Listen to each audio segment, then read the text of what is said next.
Voy a hablar de la venida del Espíritu Santo, de lo que es el libro de los Hechos, capítulo 2. Y quiero dar una pequeña introducción porque tenemos la idea de que la venida del Espíritu Santo que sucedió en el día de Pentecostés, en el mundo pentecostal es la idea de, hermanos, el milagro solamente de hablar en lenguas, de practicar esta forma como sucedió en el día de Pentecostés. Y aunque se denota, ¿no?, como un evento extraordinario, realmente fue un suceso increíble que quedó marcada en la historia, un antes y después de la venida del Espíritu Santo. Es algo que solamente sucedió una vez, como un evento, hermano, increíble. Pero hoy quiero dar un enfoque diferente al que hemos aprendido, al que hemos oído de un mundo pentecostal, de que la venida del Espíritu Santo es el poder para hablar en lenguas, el poder para expulsar demonios, el poder para sanar enfermos, el poder para declarar, el poder para decretar. ¿Sí? El mundo pentecostal practica mucho esta enseñanza, esta idea de la venida del Espíritu Santo, como dice en Hechos capítulo 1, verso 8, pero recibiréis poder. Entonces muchos tienen esa idea, vino el día de Pentecostés, nos llenó de poder, hermanos, yo tengo el poder. Y lo que mi boca declare, lo que yo diga, el Señor me lo hará, el Señor lo hará, porque Él dijo que yo pidiera en su nombre, y yo tengo el poder. Satanás está bajo mis pies. Y yo le pregunto cómo se llama y lo expulso. Y esa es la idea pentecostal. Cuando digo idea pentecostal, hermano, no crea que me refiero solamente a un mundo de pentecostal que se llama unicitario, ¿no? Es católico, trinitario, etcétera, sino que es la carisma, el movimiento carismático, ese movimiento pentecostal se llama, de que avivamiento, espíritu o espiritualidad tiene que ver con eso, con algo sobrenatural, de que hablar en lengua, de que expulsar demonios, de que vomitar, o de que muchas iglesias hasta danzar es estar lleno del Espíritu Santo, correr, gritar, eso es estar lleno del Espíritu Santo, ¿no?, según muchas iglesias o teologías. Pero yo quiero dar una imagen hoy diferente, una ilustración diferente, que según la Biblia, en la venida del Espíritu Santo sucedió eso en Pentecostés, la inauguración del templo de Dios, la inauguración de la iglesia, si lo quiere decir, y la inauguración del cuerpo de Cristo para que Dios habite a través de su Espíritu ahora en cada creyente. Por eso a veces decir, esto es la iglesia, hermano, queda muy corto. La iglesia es usted, la iglesia es cada creyente que ha nacido de nuevo, que ha creído en el Señor Jesús, independientemente, hermano, la nacionalidad o la religión que sea, si ha tenido la conversión al Señor, el arrepentimiento genuino, y ha nacido de nuevo, Él es la iglesia. Por eso la Escritura dice, cuando el Señor venga, los va a recoger de todas naciones y lenguas, y tribus y pueblos, porque Dios tiene un remanente en cada lugar, y así como lo ha salvado a usted, así ha salvado a muchos de diferentes lugares, ¿cierto? Muy bien, vamos a ver entonces en Juan capítulo 16, verso 5. Entonces ya tenemos la idea del mensaje. La venida del Espíritu Santo en Pentecostés es la inauguración del templo de Dios. Y vamos a estudiar un poquito eso. Verso 5 dice, pero ahora, dice, voy al que me envió, y ninguno de vosotros me pregunta, ¿a dónde vas?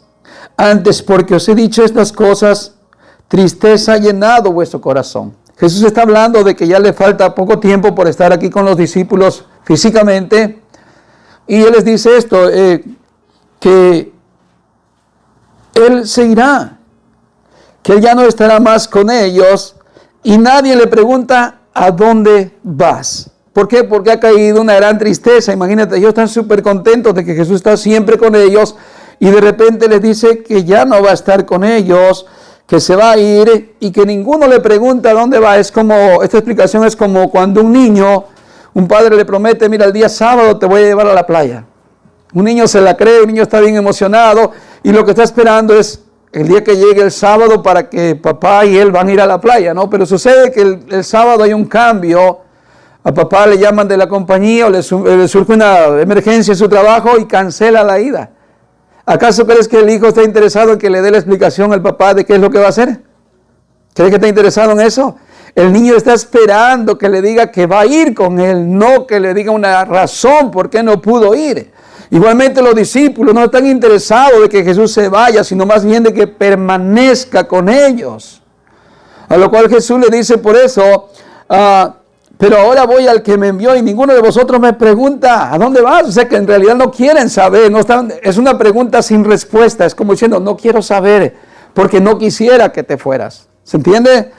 Antes dice el verso 6, antes porque os he dicho estas cosas, tristeza ha llenado vuestro corazón. Y sí, realmente es para entristecerse al momento, ¿no?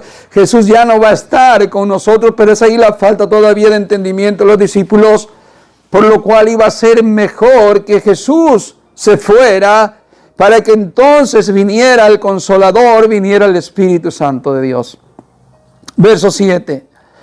Pero yo os digo la verdad, os conviene que yo me vaya, porque si no me fuera el Consolador no vendría a vosotros, mas si me fuere, os lo enviaré. ¿Por qué podemos pensar eso? Porque en primera Jesús es Dios y podía estar físicamente en ese momento con ellos, pero no podía estar con todo el mundo a la vez. Y por eso decía, conviene que yo me vaya, conviene que yo no siga aquí con ustedes. Eso es conveniente, claro, al parecer de los discípulos no es conveniente. Muy bien, verso 8 dice, y cuando Él venga, convencerá al mundo de pecado. Vemos lo que es la conveniencia de la venida del Espíritu Santo. ¿Qué es lo que hará primero? Dice, convencerá al mundo de pecado. Mire, a veces nosotros podemos desgastarnos, tanto como creyentes, tratando de compartir la palabra del Señor y hasta tratando de convencer a alguien acerca de su estado, cómo se encuentra, si se encuentra en pecado o alejado de Dios. Tratamos de mil maneras de tratar de convencerlo con la palabra del Señor. Pero si no fuese o no es por la obra del Espíritu Santo, ninguna persona puede reconocer su pecado y no puede acceder a un arrepentimiento genuino. Porque esta es la obra de Dios, es la obra del Espíritu Santo. Por lo cual Jesús está diciendo, si yo no me fuere, entonces ¿quién hará esa obra? ¿Quién llegaría a nuestras vidas? ¿Quién habría venido un día a decirnos que estábamos en pecado y haber caído compungidos de corazón, en tristeza, en vergüenza? ¿Quién? Ningún hombre tiene la capacidad de convencer a otro hombre. Y nosotros no tuvimos la dicha de estar en el tiempo de Jesús. Es más, si hubiéramos estado en el tiempo de Jesús, hubiéramos gritado crucifícale, o tal vez ni lo hubiéramos conocido, porque no anduvo en todas las regiones de la tierra. ¿Se entiende? Sin embargo, con la venida del Espíritu Santo es para todos los oidores, para todos los que escuchemos el Evangelio. El Espíritu de Dios le va a redarguir de pecado y lo va a convencer de que es un pecador. Esa es la obra del Espíritu Santo. Entonces dice, y cuando venga convencerá al mundo de pecado. ¿Qué más? De justicia y de juicio. Dice, de pecado por cuanto no creen en mí. Ahí está.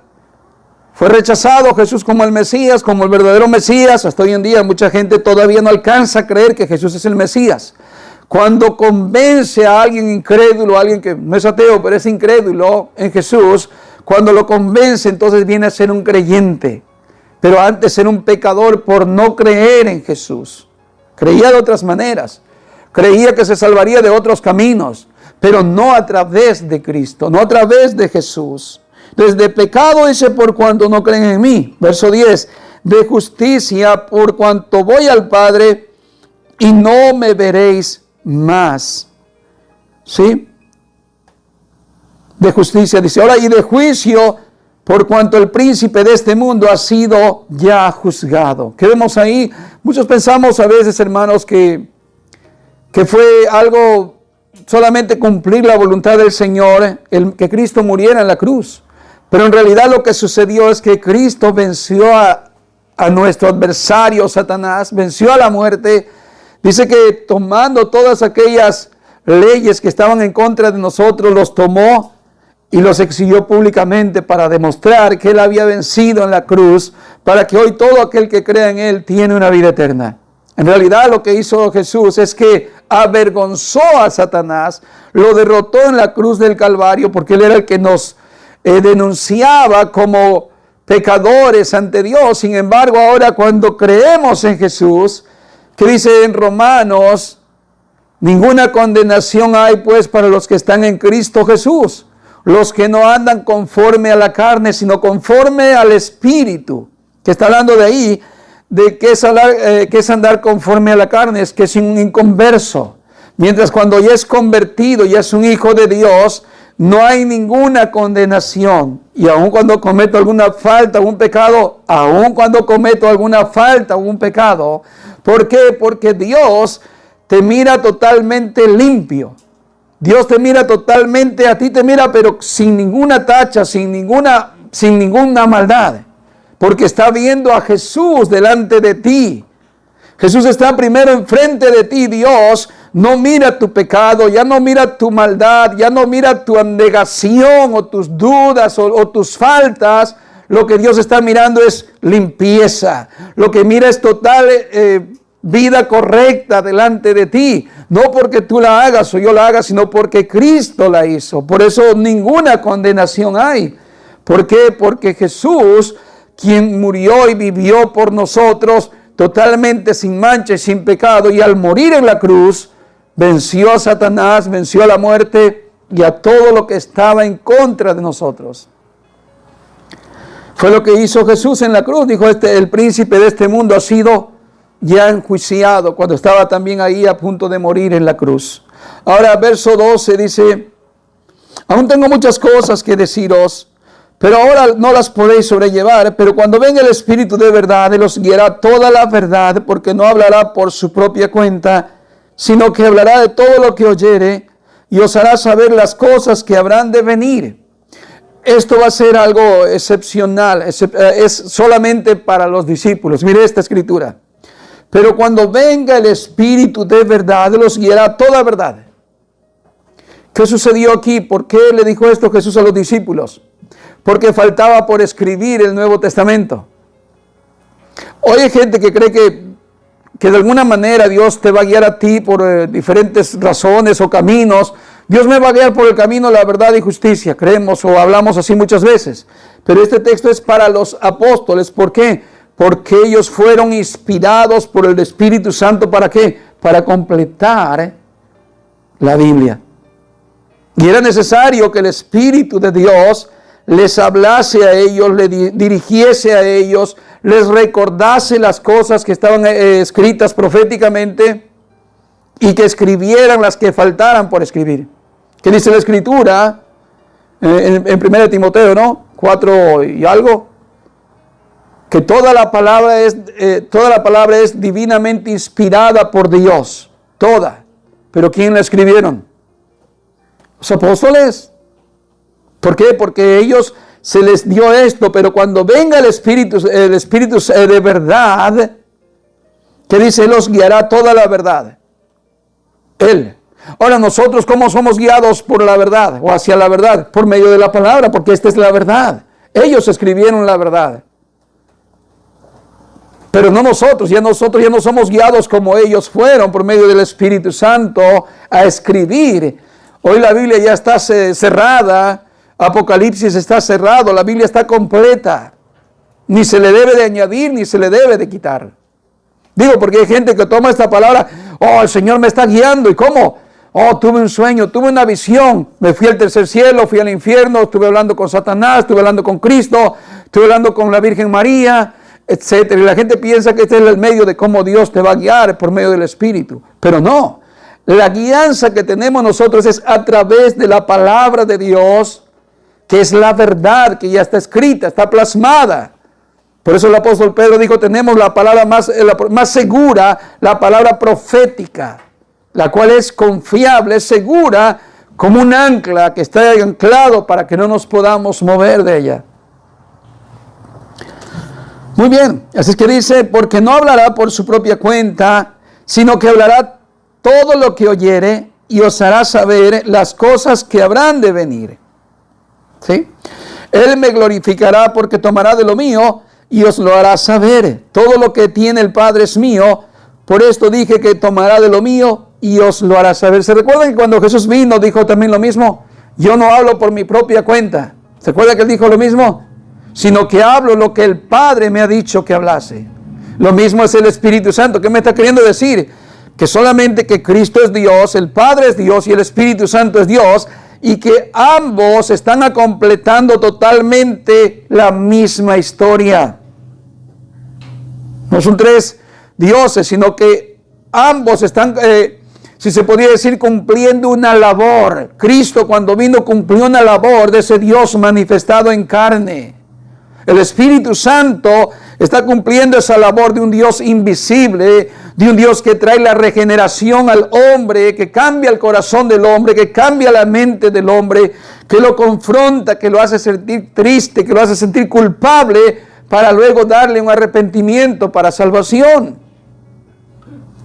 Pero no es que está escribiendo algo de lo suyo, propio, algo diferente, otro evangelio, otra idea, sino que es lo mismo de lo que ya está escrito desde el principio de la escritura y de la forma en que Dios nos ha dejado el saber su voluntad. De lo mismo va a escribir y hablar el Espíritu Santo, de lo mismo. Ahora veamos algo más, otro dato más que está en Juan capítulo 14 y el verso 15. En otras palabras, el Espíritu Santo nos va a hablar a todo lo que sea relacionado con Cristo. Todo lo que sea relacionado con Cristo. Porque las Escrituras, en el Antiguo Testamento, todo habla de Cristo. Todo habla de Cristo. Muy bien, en Juan capítulo 14 y el verso 15 dice: si me amáis, guardad mis mandamientos, y yo rogaré al Padre y os dará otro consolador, para que esté con vosotros para siempre. ¿Sí?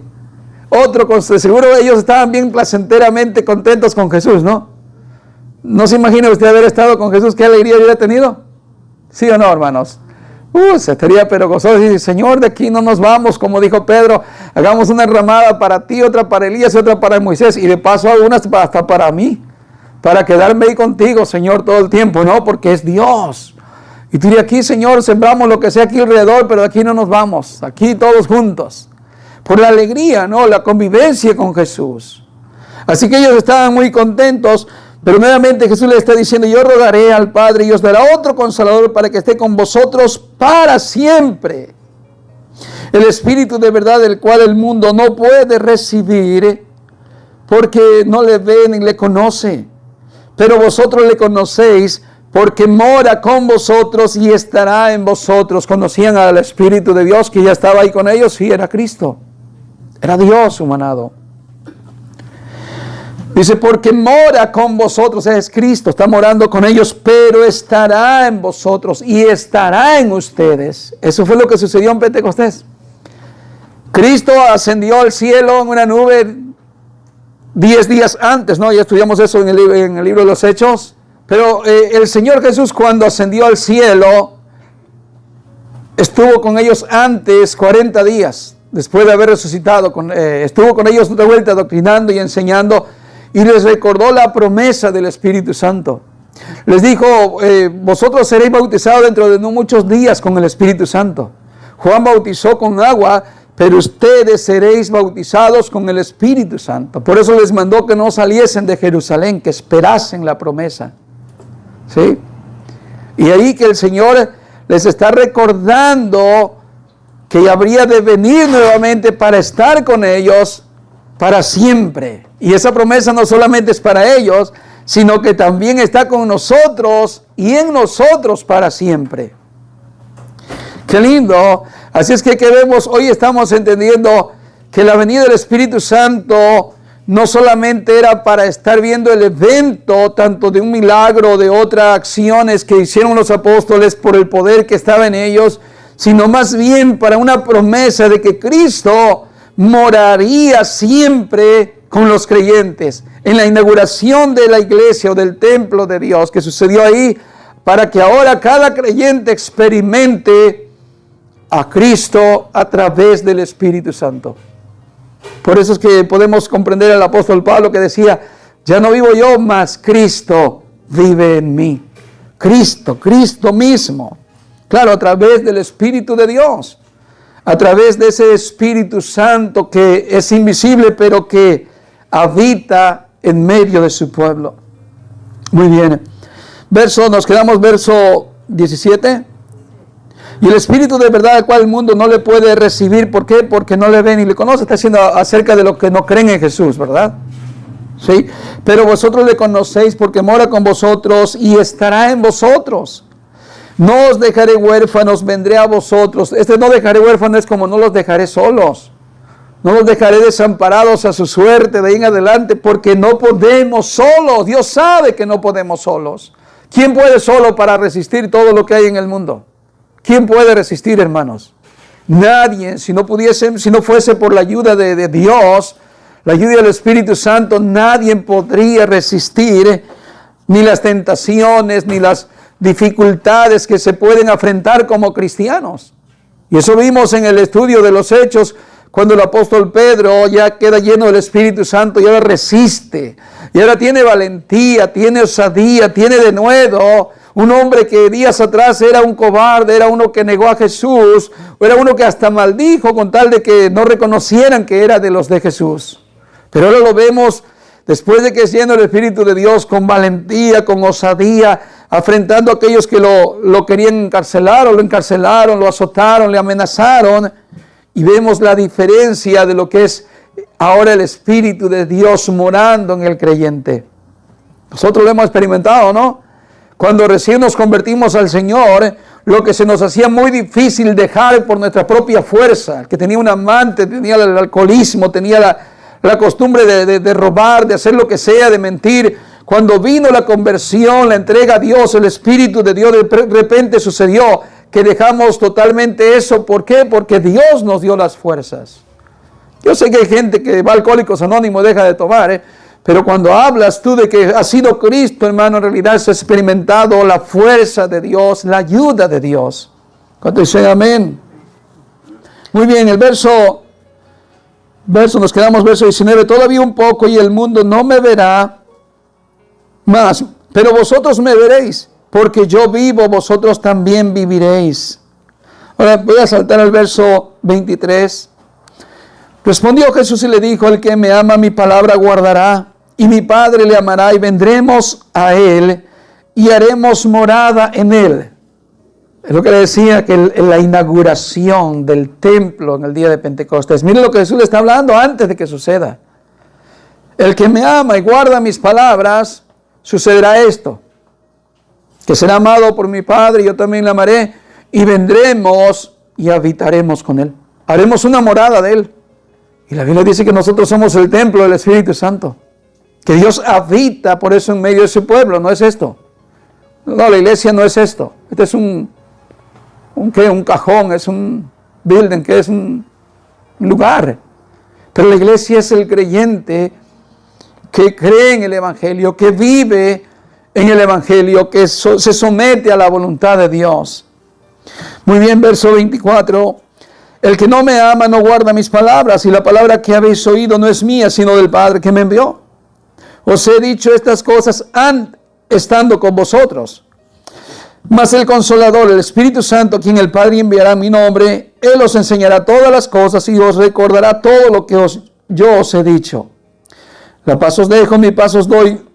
Yo no os la doy como el mundo la da. No se turbe vuestro corazón ni tenga miedo. Habéis oído que yo os he dicho, vengo a vosotros.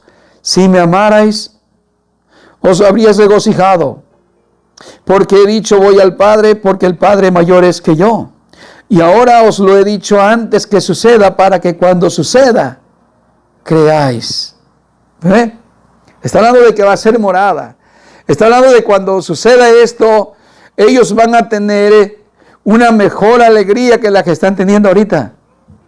¿Sí? Porque Cristo no podía estar para siempre aquí humanamente, si no hubiera cumplido con la obra de redención. Pero si ustedes me amaran, deberían de estar regocijados, deberían de comprender que esto es lo mejor. Ahora veamos el capítulo 2 de los Hechos, volvamos allá. El cumplimiento de esta promesa del Espíritu Santo. Hechos capítulo 2 y verso 1 dice, cuando llegó el día de Pentecostés, estaban todos, ¿cómo dice? Unánimes juntos.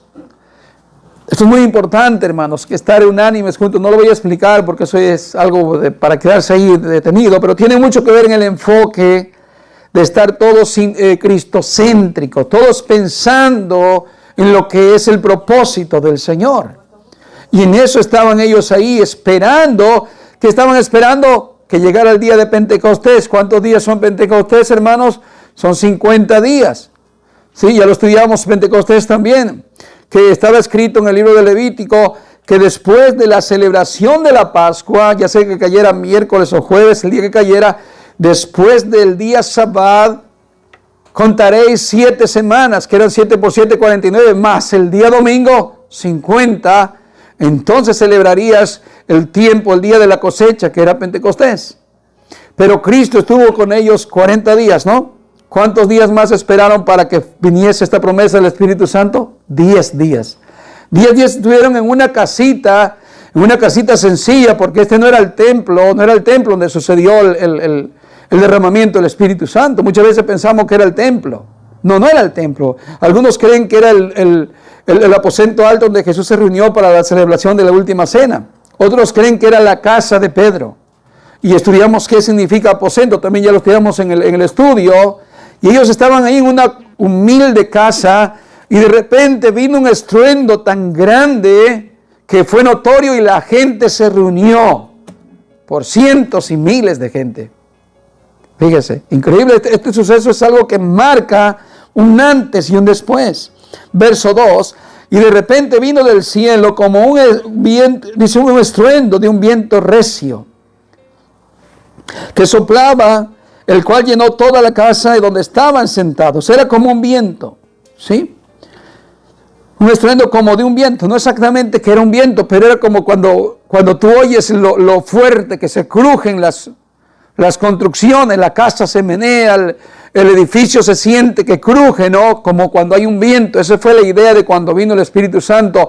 Es algo que llamó la atención, pues no fue algo sencillo. Acuérdense, esto es la inauguración de la iglesia. Yo nomás quiero que tengan una idea por qué significa eso de que llamó la atención como un estruendo de un viento recio. ¿Se recuerdan cuando Salomón terminó el templo de Dios? ¿Se recuerdan que ese lugar también tembló? ¿Se recuerdan que hubo un estruendo muy grande que ya no podían ministrar los sacerdotes dentro del altar, dentro del templo? Porque hubo un evento especial. La gloria de Dios se derramó en el templo de Salomón. ¿Se recuerdan en el Sinaí cuando Dios está haciendo ese evento también de la iglesia o del pueblo de Dios? Igualmente dice que el monte humeaba, el monte estaba ardiendo cuando la gloria del Señor cayó y ese lugar estaba como temblando también. Un estruendo recio. Bueno, igual esta inauguración que ahora es la iglesia, el templo de Dios, no era para menos este evento. ¿Y qué sucedió?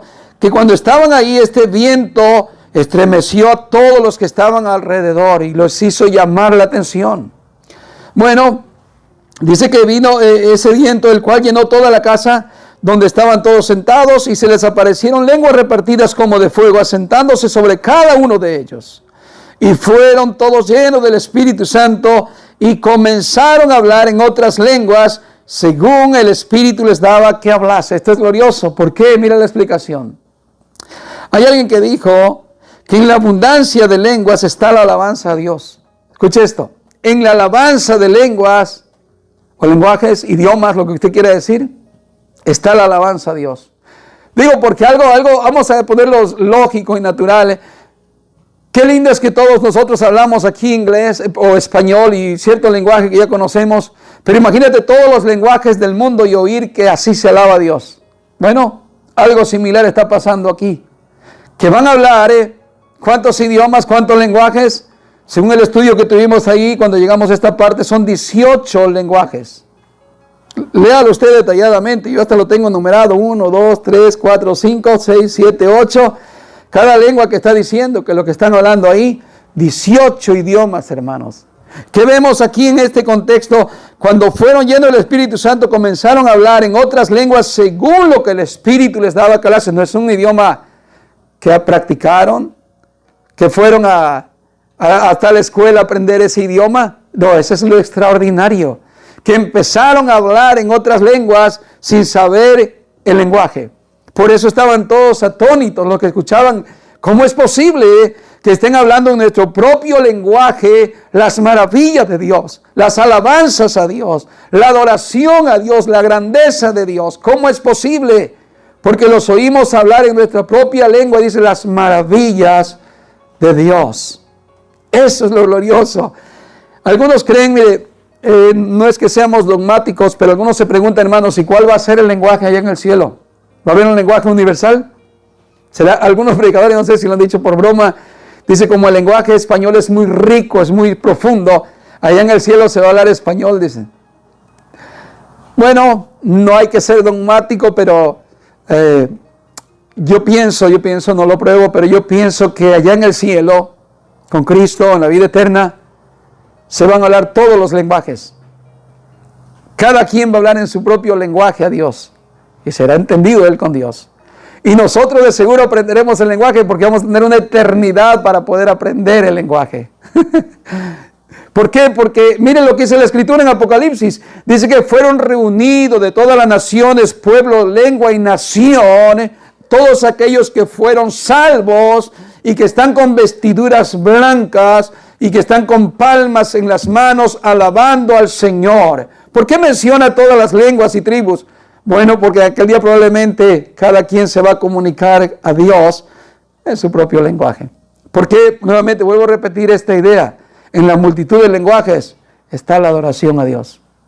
Está la alabanza a Dios. Qué lindo, hermano, que otras naciones le puedan alabar a Dios.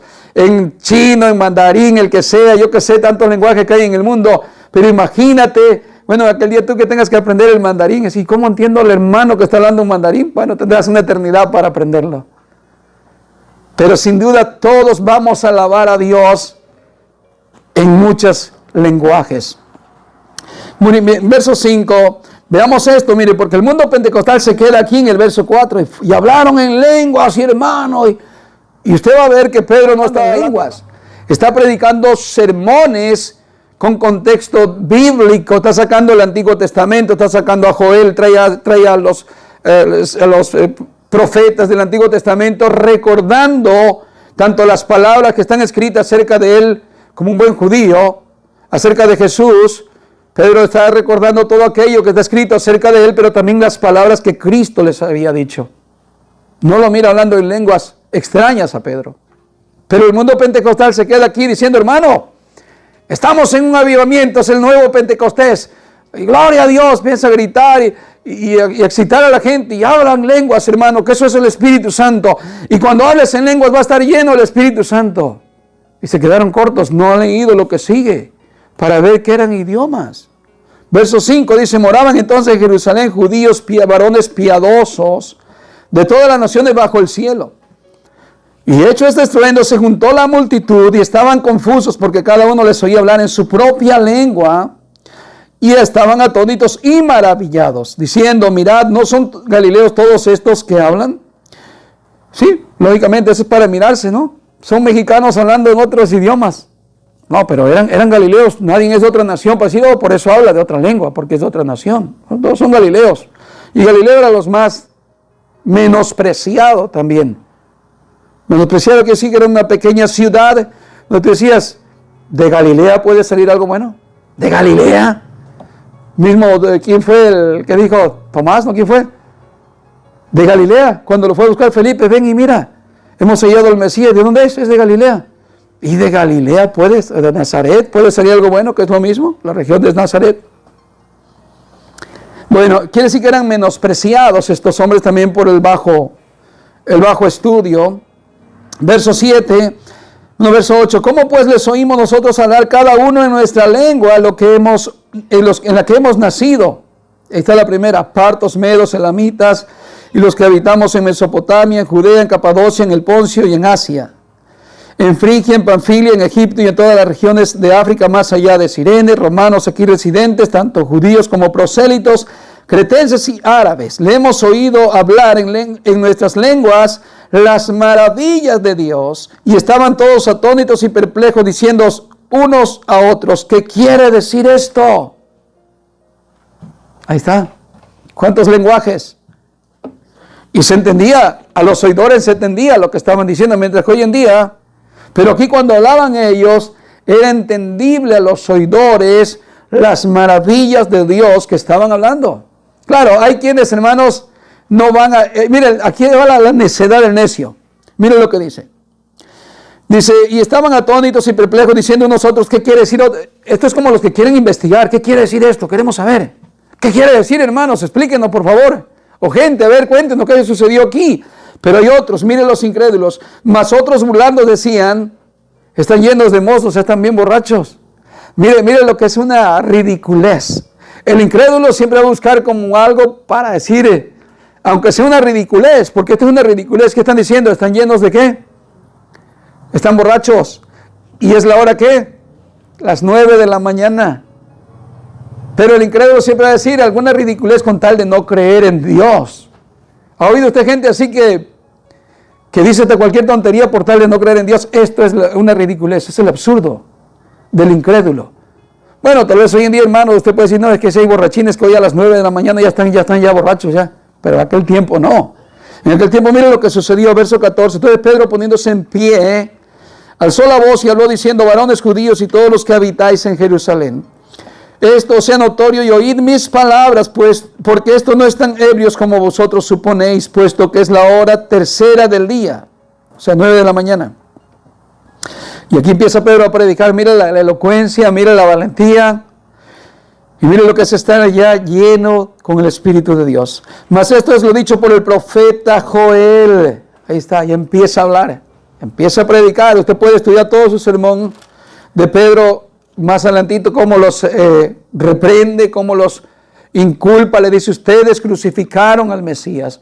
Dios le ha hecho Señor y Cristo a Jesús, pero ustedes lo culparon, ustedes lo condenaron, ustedes son los culpables. Él está predicando. No le está diciendo, mira, recibe a Jesús. Jesucito te ama tanto. Él te quiere. Él quiere ayudarte. Quiere que tú seas rico, prosperado y que tengas todo lo que tú deseas. El sermón está profundo. El sermón los está llevando a un arrepentimiento. Por eso cuando ellos oyen el sermón, miren lo que sucede. Veamos en el capítulo 2 ahora y el verso 36. Capítulo 2, verso 36. Sepa pues ciertísimamente toda la casa de Israel que este Jesús a quien vosotros crucificasteis, Dios le ha hecho Señor y Cristo. Él es el verdadero Mesías, es Dios también.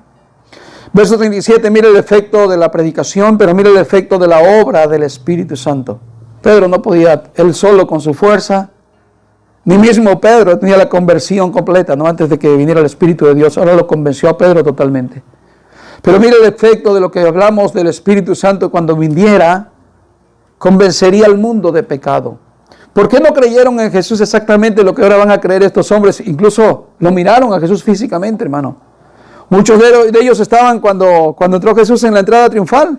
Estaban con palmas, estaban alabando, gritando, bendito, sana, bendito el que viene en el nombre del Señor, bendito, el Hijo de David. Y todo, de seguro ellos estaban gritando ahí. Porque muchos de los mismos que gritaron ahí, estaban luego gritando, crucifícale. Fueron de los mismos que eligieron a Barrabás y no a Cristo. Pero mire cómo no se convirtieron cuando estaba Jesús físicamente. Pero mire lo que aconteció después de que Cristo murió y resucitó. La obra del Espíritu Santo. Al oír esto se compungieron de corazón y dijeron a Pedro y los otros apóstoles, varones hermanos, ¿qué haremos? Mire la obra de redención, la obra de quebrantamiento, de compungimiento, la obra de salvación del Espíritu Santo, de convencer de pecado. Qué lindo es cuando alguien esté predicando, cualquiera que esté predicando la palabra del Señor, y termina el culto, y alguien venga y diga, pase enseguida, y diga, hermano, ¿qué necesito hacer? Dígame qué es lo que tengo que hacer. Ya casi no se mira eso hoy, ¿verdad? Tiene uno que llamarle y decir, hermano, ¿tiene alguna pregunta? No, hermano, todo está bien, no tengo nada. Como que el Espíritu Santo no hizo nada, hermano. Y yo no voy a hablar de que tiene que ser una gran elocuencia del predicador. Porque sí, lógicamente tiene que haber un contexto bíblico para dar la enseñanza. No nos vamos a comparar con el apóstol Pedro para la enseñanza, la forma de cómo él habló. Pero, ¿dónde está la obra del Espíritu Santo? Que hoy el oyente, hermano, oye la palabra y sale y se va. Y hasta lo andas persiguiendo, hermano, ¿y qué te pareció? Todo bien, hermano, todo bien, pero no pasa nada, todos estamos contentos. No piensa en arrepentirse, no piensa en bautizarse, no piensa en prosperar, no piensa en madurar, no piensa en crecer. Todo está bien, hermano, todo está bien. Y el predicador, la expectativa es esta, que cuando da el mensaje, ver que el Espíritu de Dios se mueve en los corazones de los hombres, que terminan así, compungidos de corazón y con la pregunta, ¿qué debo de hacer? ¿Qué debo de hacer? Ustedes se recuerdan cuando Pablo y Silas están en la cárcel, ¿no? Y aquel hombre, que era el carcelero, ¿no? Se iba a suicidar y Pablo le grita, detente, no te suicides, aquí estamos todos. Y en eso, cuando él mira el milagro del terremoto y lo que sucedió, empieza Pablo a hablarle de Cristo. Inmediatamente el hombre le dice, varones hermanos, ¿qué debo hacer para ser salvo? A lo cual le contesta Pablo y Silas, cree en el Señor Jesús, el Cristo, y serás salvo tú y toda tu casa. Pero mira la obra de redención, la obra de convencimiento, la obra del Espíritu de Dios. Hoy te admiras que viene gente a la iglesia, a veces nueva, y no solamente aquí, en muchos lugares. Y llevan meses escuchando el discurso, la predicación. A veces algunos hasta años. Y le dice, hermano, ¿y cuándo usted va a tomar una decisión de entregarse al Señor y bautizarse? Y la piensan mucho. Pareciera que el Espíritu de Dios hoy no está morando para transformar el corazón. Incluso entre la iglesia, parece que la iglesia no prospera, no se va regenerando, no se va avivando, no se va, hermano, santificando por la obra de redención del Espíritu Santo. Y la iglesia se ha vuelto más mundana que cristiana. Se miran ejemplos de cristiandad hoy, hermano, en muchas iglesias como que eso no es iglesia, como que eso no es de Cristo. Recientemente vi un video de una mujer que nombró 12 apóstolas, al parecer son trans, y cada cosa que se ve hoy en día, ¿no? Y dices, y eso le llaman cristiandad hoy en día, ¿no? Y sin regeneración, sin transformación. Entonces queremos aquí, mire lo que es la obra del Espíritu Santo, lo cual Pedro les dijo, arrepentíos y bautícese cada uno de ustedes en el nombre de Jesús, el Mesías, para el perdón de los pecados, y recibiréis el don del Espíritu Santo. Sin arrepentimiento no hay salvación, no hay vida eterna, lo cual hoy poco se presenta en las iglesias. Se habla de grandeza, de ser campeones y de algo emocional en las iglesias. Pero arrepentimiento, no, ¿para qué? Dios te recibe así como eres. Solo bautízate ya como tú quieras y no hay problema. No, dice arrepiéntanse cada uno de ustedes y háganse bautizar para que reciban el perdón de los pecados y recibiréis el don de la vida eterna. Y no solamente para ustedes, sino también para sus hijos y para todos los que están lejos, para cuantos el Señor nuestro Dios llamar, y esos lejos somos nosotros, los gentiles. Por eso hoy en día tal vez los que no se arrepienten es porque no son llamados por Dios y van a seguir en su vida tal vez hasta morirse. No lo sé, pero uno se queda admirado a decir, ¿por qué no se mira esa obra de redención como se miraba en el principio? No se mira, hermanos, es de preocuparse. Ahora el capítulo 4, vamos a ver, ahí comienza el segundo mensaje de Pedro. Y la primera persecución, bueno, desde el capítulo 3 vemos el segundo mensaje. En el capítulo 3 vimos y estudiamos la sanidad de un cojo, que el enfoque era que muchos de los que miraron el milagro se quedaron asombrados. ¿Pero para qué? Para adular a los apóstoles. Cuando miraron el milagro, estaban atónitos y asombrados y empezaron a adular a los apóstoles. El cual él se reunió en el pórtico de Salomón, dice, y había miles. Y él les dijo, reprendiéndolo, les dijo Pedro, usted estudielo luego. ¿Por qué? Porque lo estaban adulando y le dice, ¿por qué ponéis vuestros ojos en nosotros como si por vuestra piedad y poder este hombre haya sido sanado? Y les hace ver por quién fue sanado. Por Cristo, por la fe de Jesús en él, puesta en ese cojo. Y ustedes nos están viendo a nosotros.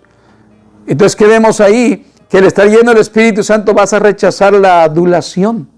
Ya quisieran hoy los que se llaman profetas de verdad tener un milagro así como este real. Imagínate la gloria que se darían. Si no hacen milagros reales o hacen milagros falsos o satánicos y se dan una gloria haciendo campaña de vengan, traigan los cojos, traigan las sillas de ruedas, van a salir sin muletas, van a salir corriendo, porque aquí va a estar el Espíritu Santo y se hacen propaganda ellos mismos. ¿Cuáles son falsos? Pero mira lo que es estar lleno del Espíritu Santo, es rechazar toda adulación, toda gloria de los hombres y darle la gloria al Señor Jesús. Pero en el capítulo 4 vamos a ver nuevamente esto de estar lleno del Espíritu Santo. El verso 1, mira lo que dice. Capítulo 4, verso 1, dice, hablaban ellos al pueblo, vinieron, y dice, hablando ellos al pueblo, vinieron sobre ellos los sacerdotes y el jefe de la guardia del templo y los saduceos, resentidos de que enseñasen al pueblo y anunciasen en Jesús la resurrección de los muertos, y les echaron mano y los pusieron en la cárcel hasta el día siguiente, porque era ya tarde, pero muchos de los que habían oído la palabra creyeron, y el número de los varones era como de 5,000. Miren lo que es el poder de la predicación, el poder del Espíritu de Dios.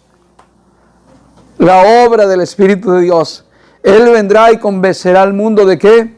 De pecado. De pecado por cuanto no han creído en mí. De justicia. Porque me voy. De la justicia, ¿por qué? Porque Jesús ya vino a hacer la obra de justicia de Dios. Pero los hombres desecharon la justicia de Dios imponiéndose la misma suya, creyendo que la suya, la justicia de ellos, los puede salvar. ¿Sí? Muy bien. ¿Y qué más sigue diciendo? Bueno, fueron como 5,000 hombres, imagínense, primero 3,000 y luego 5,000 en el segundo discurso, cuando Él les hizo ver, ¿por qué nos están viendo nosotros? ¿Por qué nos ven? Vienen a Jesús, Él es el autor de la vida, Él es el que murió por nuestros pecados. A Él miren, a Él, de Él está escrito, y levantaría un profeta, dijo Moisés, como a mí, está citando ahí Pedro. Y todo aquel que en Él creyere no será condenado, no será avergonzado. Y el número que creyeron fueron como de 5,000 varones. ¿Por qué la Biblia se toma el tiempo para mencionar varones y no decir hombres y mujeres? ¿Por qué? Porque en la mayoría de las iglesias siempre hay mujeres, ¿verdad, hermanos? Y tú dices, ¿y eso qué sucede? ¿Y por qué los hombres no están en las iglesias? Y las mujeres siempre andan como que más acá y más activas y todo, ¿no? Bueno, por eso mismo, porque la mujer ha nacido con un don de sometimiento natural, que está en su naturaleza, de someterse, de sumisión. Por eso no le cuesta mucho someterse a sus maridos, a sus esposos. Y como consecuente no le cuesta mucho someterse a Cristo, al señorío de Cristo, no le cuesta tanto. Pero la Biblia toma este detalle para mencionar que eran varones. ¿Por qué? Porque el hombre siempre se cataloga en su naturaleza como líder, como cabeza, como el que siempre es el que pelea, guerrea, trae, conquista, trabaja, suple. Es el cabeza, el que dirige, ¿no? Y por eso le cuesta someterse a otro hombre mismo, ¿no? Que se va a querer someter un hombre a otro, ni loco. Pero lo mismo pasa de que no se quiere someter a Cristo. Y aquí está con judíos que tienen esa idea. Somos cabeza y no somos cola. Somos líderes. Las mujeres no tienen que estar acá en el aprendizaje de la palabra. Somos puros hombres los que dirigimos, pero sin quererse someter a Cristo. Y cuando está diciendo que era como 5,000 varones, está diciendo lo que es la obra del Espíritu Santo para convencer a 5,000 hombres o varones cabezones duros de corazón. Eso es lo que se queda en la Biblia para resaltar el evento del poder de Dios. Ve, no nos quedamos en el milagro que un cojo se levantó.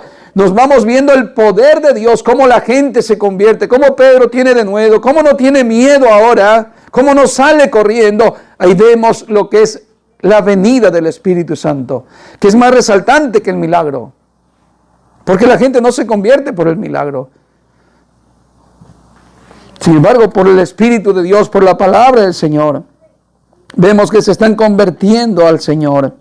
Verso 5, aconteció que al día siguiente que se reunieron en Jerusalén los gobernantes, los ancianos y los escribas, Y el sumo sacerdote Anás y Caifás y Juan y Alejandro y todos los que eran de la familia de los sumos sacerdotes, y poniéndoles en medio les preguntaron: ¿con qué potestad o en qué nombre habéis hecho vosotros esto? Los mismos que juzgaron a Jesús, ahí están. Los mismitos, ahí está todo este ejército de gobiernos que cree que van a hacerle a Pedro. Juicio nuevamente. Entonces Pedro, lleno del Espíritu Santo, les dijo: gobernantes del pueblo y ancianos de Israel, puesto que hoy se nos interroga acerca del beneficio hecho a un hombre enfermo, de qué manera haya sido sanado, sea notorio a todos vosotros y a todo el pueblo de Israel, que en el nombre de Jesús el Cristo de Nazaret, a quien vosotros crucificasteis y a quien Dios resucitó de los muertos, por él este hombre está en vuestra presencia sano. Este Jesús es la piedra reprobada por vosotros los edificadores, la cual ha venido a ser cabeza del ángulo, y en ningún otro hay salvación, porque no hay otro nombre bajo el cielo dado a los hombres en que podamos ser salvos. Entonces, viendo el denuedo de Pedro y Juan, y sabiendo que eran hombres sin letras y del vulgo, se maravillaban y los reconocían que habían estado con Jesús. Y viendo al hombre que había sido sanado, que estaba en pie con ellos, no podían decir nada en contra. Fíjese lo que es estar lleno del Espíritu Santo, ¿ya vio? Creo que deberíamos de examinar nosotros un poquito aquí cómo experimentamos o creemos que tenemos el Espíritu Santo, hermanos. ¿Cómo batallas tú para obedecer al Señor? ¿Cómo batallas en las tentaciones? ¿Se mira la llenura del Espíritu Santo? ¿Eres capaz de afrontar, como en este caso Pedro está afrontando a aquellos que lo quieren retener, que lo van a querer encarcelar y que lo van a querer matar más adelante? Y sin miedo. ¿Tienes miedo a que la multitud te apedree o te haga algo? ¿O estás lleno del Espíritu de Dios para afrontar el pecado, para confrontar todo aquello que es enemigo de Dios? Deberíamos de experimentar un poquito eso. Si nosotros hablamos del Espíritu de Dios, ¿qué es el Espíritu de Dios morando en nosotros? Muy bien. Ahora en el verso 23, quiero saltar un poquito ahí. Usted miró cómo lo están confrontando Pedro y Juan a ellos. Y ellos no encontraron ningún mal, ninguna tacha, se puede decir. Ahí vemos al hombre intachable, Pedro y Juan. No tenían como algo como para condenarle, no hallaron ninguna falta, sino que reconocieron que habían estado con Jesús. La gente reconocerá como cristianos que somos, que hemos conocido a Jesús. Eso es importante. Que la gente mire, esta gente se nota como que en verdad están como que no hacen nada, pero sí se miran sus obras como que son cristianos de verdad, como que han convivido con Jesús, como que llevan a cabo de verdad su fe, como que en verdad practican lo que dicen. Muy bien, verso 23 dice: y puestos en libertad, después de que los habían amenazado y prohibido que no anunciasen más el nombre de Jesús, dice: y puestos en libertad vinieron a los suyos, o sea, a la iglesia, y contaron todo lo que los principales sacerdotes y los ancianos les habían dicho. Y ellos, habiéndolo oído, alzaron la voz unánimes a Dios y dijeron: soberano Señor, tú eres el Dios que hiciste el cielo y la tierra, el mar y todo lo que en ellos hay, que por boca de David tu siervo dijiste: ¿por qué se amotinan las gentes? Y los pueblos piensan cosas vanas. Se reunieron los reyes de la tierra y los príncipes se juntaron en uno contra el Señor y contra su Cristo. Porque verdaderamente se unieron en esta ciudad contra tu santo Hijo Jesús, a quien ungiste, Herodes y Poncio Pilato, con los gentiles y el pueblo de Israel, para hacer cuanto tu mano y tu consejo había antes determinado que sucediera. Y ahora, Señor, mira sus amenazas y concede a tus siervos que con todo denuedo y hablen tu palabra, mientras extiende tu mano, para que se hagan sanidades y señales y prodigios mediante el nombre de tu santo Hijo Jesús. Y cuando hubieron orado, el lugar en el que estaban congregados tembló, y fueron todos llenos del Espíritu Santo, y hablaban con denuedo la palabra de Dios.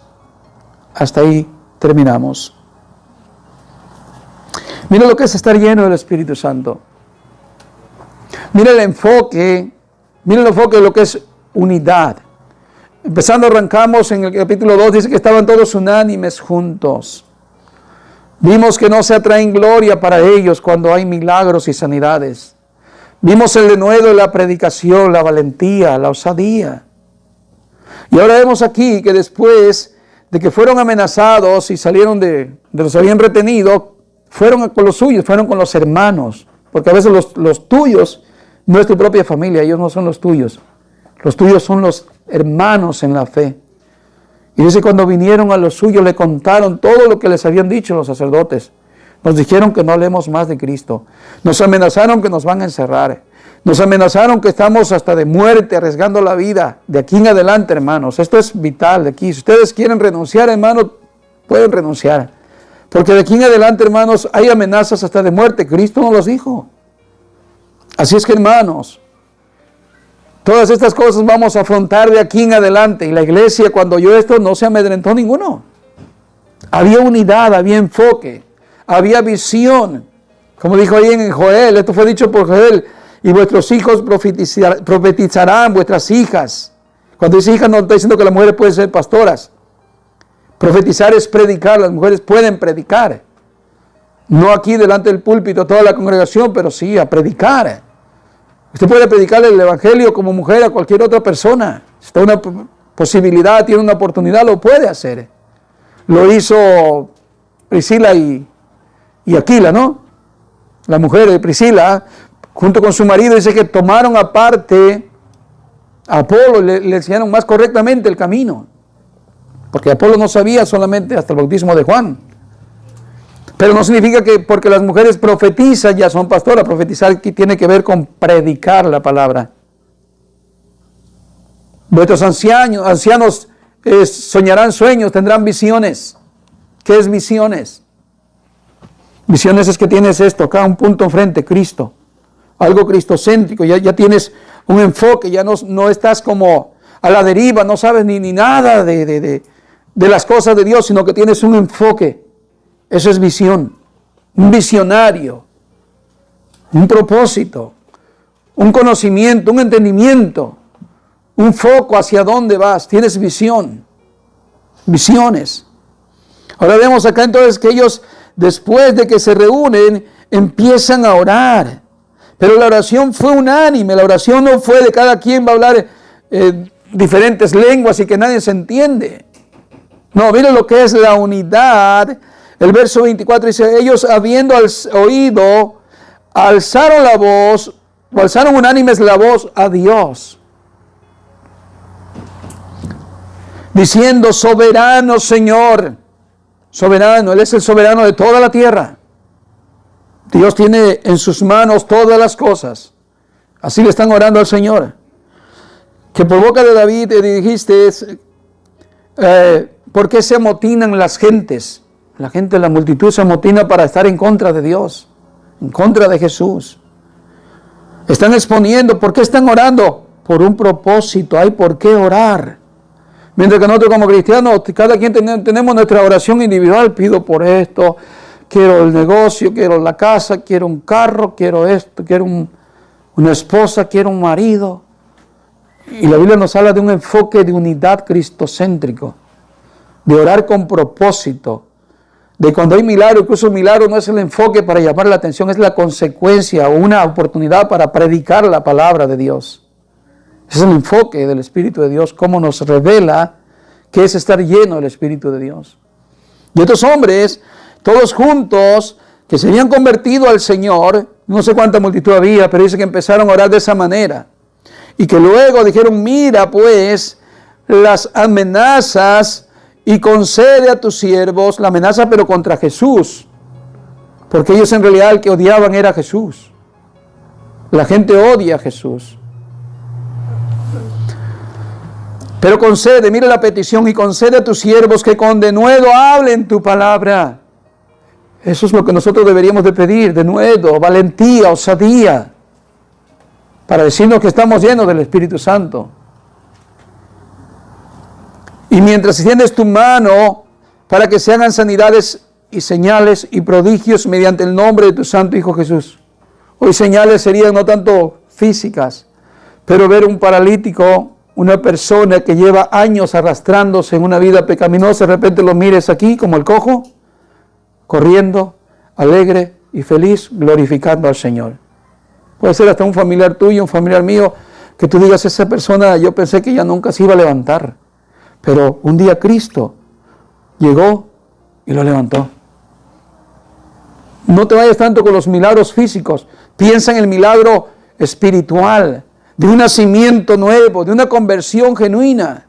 Que tú digas, ese hombre estaba desgraciado pidiendo limosna. Yo lo conocía, que tenía años pidiendo y pidiendo limosna. Oren por mí. Ustedes sí tienen gozo. Ustedes sí tienen paz, ¿verdad? Porque van a la iglesia. Yo no puedo, yo aquí estoy, no puedo entrar al templo. Que se hagan ese tipo de señales y milagros y físicas. También creemos en los milagros físicos también, pero no nos enfocamos en predicar eso. Y tampoco estamos declarando sanidades. Y tampoco estamos exaltándonos que tenemos poder y autoridad para hacer milagros y sanidades. ¿Y qué sucedió? Que cuando terminaron de orar, el lugar en que estaban congregados tembló y todos fueron llenos del Espíritu Santo y hablaban con denuedo la palabra del Señor. Mire cuántos fueron llenos del Espíritu Santo, todos. Y la evidencia es que empezaron a hablar la palabra del Señor. Aquí surgiría una pregunta, hermano. Cuando hablamos la palabra del Señor, ¿alguien recibe de Dios algo? Cuando predicamos el Evangelio, o primera pregunta será, ¿predicas el Evangelio? ¿Predico el Evangelio? Para que tú digas, estoy lleno del Espíritu Santo. El Espíritu Santo me está guiando, hermanos, me está promoviendo a no quedarme anclado, a no quedarme, hermanos, solamente con el nombre de cristiano. Porque dice la Escritura que cuando ellos hubieron orado, no solamente hubo este estruendo como un terremoto y un temblor como diciendo, Dios les respondió. La evidencia del terremoto, la evidencia de la respuesta de Dios. Pero la evidencia del Espíritu Santo es que ellos hablaban con denuedo la palabra del Señor. Entonces es que ese evento que hubo ahí fue el evento, hermanos, de la inauguración del templo de Dios. La inauguración del templo de Dios. Hay quienes están pensando que Cristo va a venir nuevamente cuando se construya el tercer templo en Israel, algo así, ¿no? Pero se recuerdan que Jesús dijo en Mateo 16, 17, Jesús le dijo a Pedro, bienaventurado eres Simón, hijo de Jonás, porque no te lo reveló carne ni sangre, sino mi Padre que está en los cielos. Cuando le preguntó acerca de quién soy yo, ¿se recuerdan? Y luego el verso 18, yo también te digo que tú eres Pedro y sobre esta roca edificaré mi iglesia y las puertas del Hades no prevalecerán contra ella. ¿Qué le dijo Jesús a Pedro? Sobre esta roca. Y los católicos dicen, Pedro es la roca. No, sobre esta roca edificaré mi iglesia. Y la inauguración de esa iglesia, ese templo, es en el día de Pentecostés. Ahí se inauguró el templo de Dios. No es que Cristo va a venir para cuando se inaugure el otro templo. Es que Dios ha hecho su propio templo. Dios, Él mismo, dice, aquí como dijo Jesús, y sobre esta roca edificaré mi iglesia. No iglesia nuestra, es iglesia de Él. Nosotros somos la iglesia, somos el templo de Dios. En 1 Corintios 3, 6 dice Pablo, ¿no sabéis que sois templo de Dios y que el Espíritu de Dios mora en vosotros? Fíjense. ¿No saben ustedes que son el templo ya de Dios? Y por eso Dios mora ahí, porque Él es el dueño del templo. Él lo hizo para Él. Te hizo que te convirtieras, que te arrepintieras, que tuvieras la convicción de pecado, que dejaras la vida pecaminosa. ¿Para qué? Para que fueras de Él. Para que Él viniera y hiciera morada en ti, para que se manifestara en ti. Dice, si alguno destruye el templo de Dios, Dios le destruirá a él, porque el templo de Dios, el cual sois vosotros, santo es. Oye, yo quisiera decirlo de esta manera ahora, esta expresión. Yo sé que le hemos figurado mucho esta escritura de que si alguno destruyera el templo de Dios, es como diciendo, oh, soy cristiano, pero peco, estoy destruyendo el templo, tomo algo indebido, hago cosa pecaminosa, estoy destruyendo el templo. Pero hoy quisiera expresarlo de otra manera. ¿Sabe cómo lo quiero expresar? Que cuando tú estás en las manos de Dios, como hijo de Dios, nadie puede destruirte. Nadie. Absolutamente nadie. Ni el mismo pecado que has cometido tú ¿Por qué no lo haces adrede, hermano? No lo haces adrede. El pecado que tú cometes, si no lo haces adrede, no es tu vida secular el pecaminoso vivir, sino que cuando cometes un pecado tú sabes que es por tu naturaleza humana. Que fue lo que aprendimos ahí el día de Pentecostés, que serían primicias al Señor con pan con levadura, que fue lo que sucedió en Pentecostés. ¿Quién era el pan con levadura? Los discípulos, los primeros creyentes. Ahí aprendimos en Pentecostés, pan con levadura, sabiendo Dios, sabiendo Cristo, que nosotros le íbamos a servir a Él, aún con pecado, aún con levadura, pan con levadura. Porque Cristo es el alimento, pero es sin levadura. La palabra de Dios es pan sin levadura, pero nosotros somos levadura, somos pan, pero con levadura, o sea, con pecado. Levadura simboliza pecado.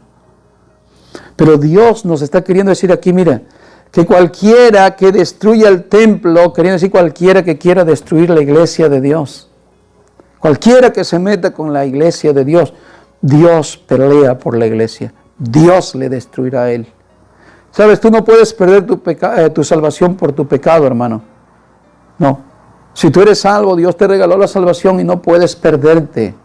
La idea de que la salvación se pierde no es por tu pecado, porque tampoco por ser santo te la ganas, porque primero no eres 100% santo.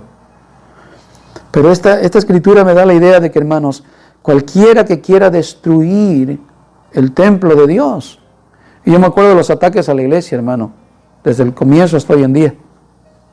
Mismo Pablo dice acerca de un hombre que, el carcelero, y otro hombre que se les interpone, diciendo que Dios le va a traer juicio a ese hombre.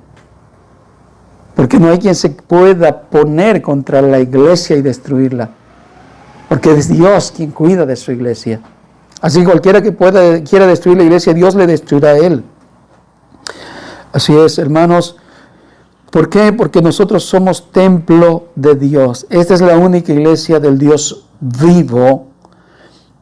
Así es que démosle gracias a Dios porque Dios inauguró una iglesia en la cual nosotros somos partícipes de ella. Primero de Pedro, capítulo 2, verso 4, dice acerca de una casa, voy a leerlo, Primero de Pedro, capítulo 2, verso 4. Acercaos a él, piedra viva, desechada ciertamente por los hombres, mas para Dios escogida y preciosa. Vosotros también, como piedras vivas, sed edificados como casa espiritual y sacerdocio santo, para ofrecer sacrificios espirituales aceptables a Dios por medio de Jesús el Mesías.